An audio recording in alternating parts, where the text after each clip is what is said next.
Nous allons voir dans cette séquence sur Photoshop CS3 les nouveautés concernant le filtre point de fuite.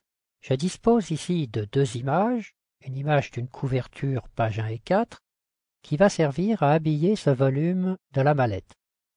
Pour ça, je vais aller chercher le filtre point de fuite. J'ai déjà préparé une grille avec l'outil de création de plan et je vais compléter la grille de ce plan avec la touche CTRL ou pomme sur Mac.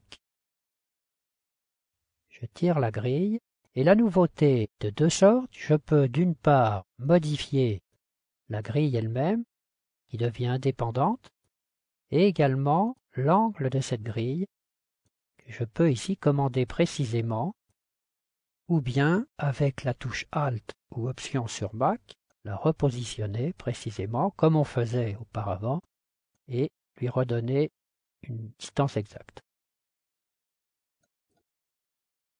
Je vais maintenant reprendre mon document d'origine. J'ai sélectionné la totalité des pixels et je copie cette image.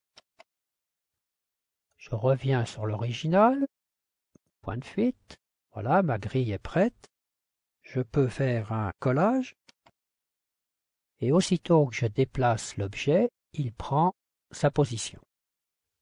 Je pourrais éventuellement ajuster les dimensions comme dans la version précédente avec l'outil de transformation.